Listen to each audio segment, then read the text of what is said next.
Hello!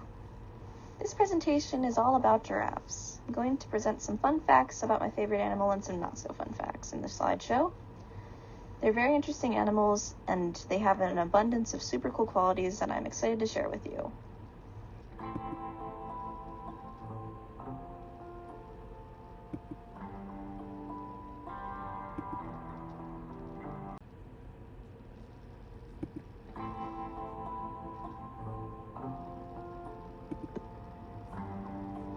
There are 9 different subspecies of giraffes. There's Angolan, Kordofan, Namibian, South African, West African, reticulated, Rothschilds, Thornycroft's, and Maasai.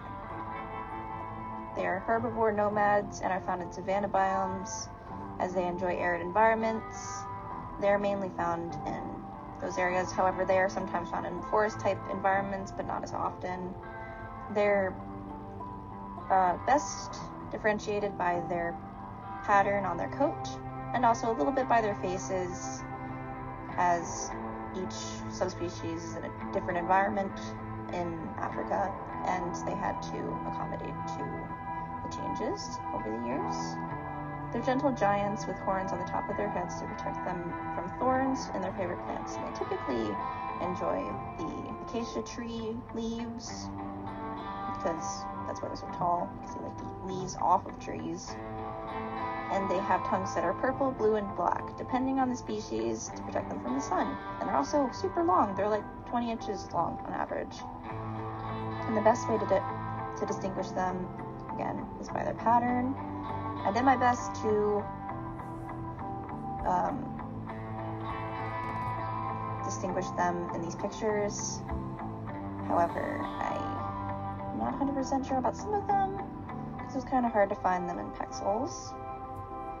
Angolan giraffes are the tallest land animal and can be up to 6 meters tall, almost 20 feet. They're the most common species of giraffe, and they're not at risk of becoming endangered, and they are the tallest subspecies of giraffe.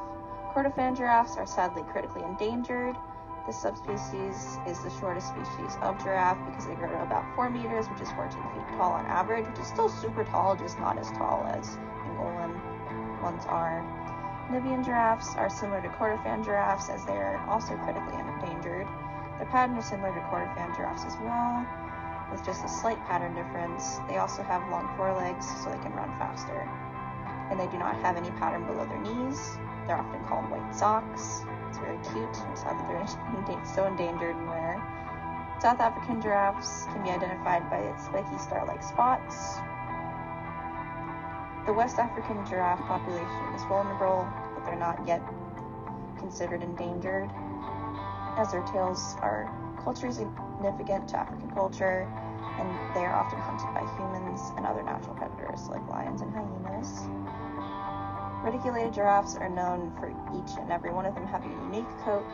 However, all of them do have unique coats, but these are extra unique, and they are still identifiable by their blocky, close together pattern. Rothschilds giraffes are endangered, but not critically endangered yet.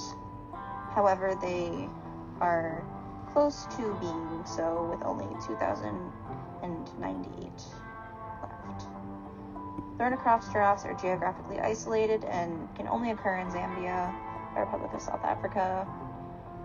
So that's why it looks like there's so few of them, but it's just because they only hang out in that part of Africa. Maasai giraffes have the coolest pattern out of all of the giraffes, in my opinion, with another like starry-like spiky pattern. And the species of giraffe is also endangered. However, it looks like there's a lot of them on the graph, but that's just because it's in like such a big spread out amount of them, and they're still endangered because of all of the things going on with deforestation and stuff.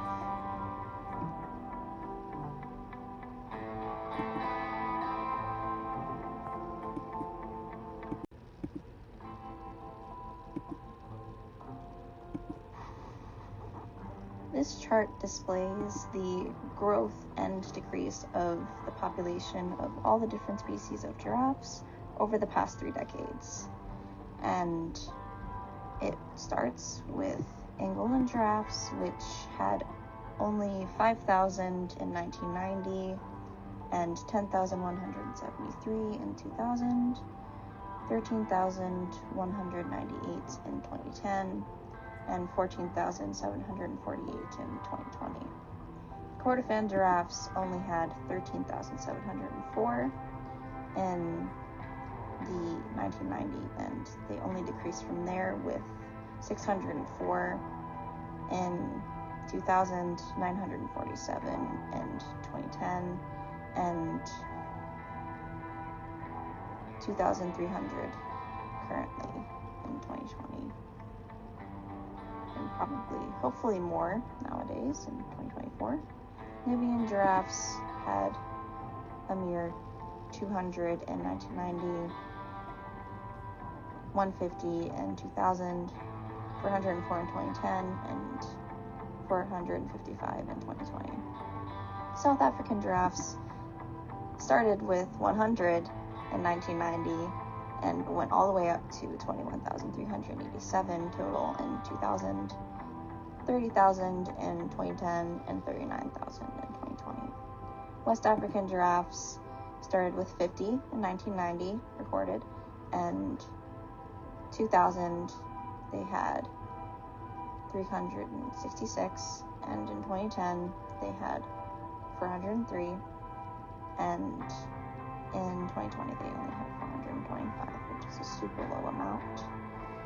Reticulated giraffes had 27,110 in 1990, 27,680 in 2000, 11,740 in 2010, and 11,048 in 2020.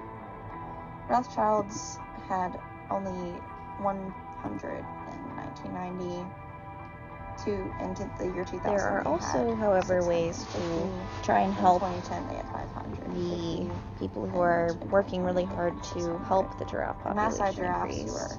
Like adopting a giraffe, there's lots of different ways to go on zoo websites where they have contact with like people who keep track of them and tag them and stuff, and watch where they're going and stuff.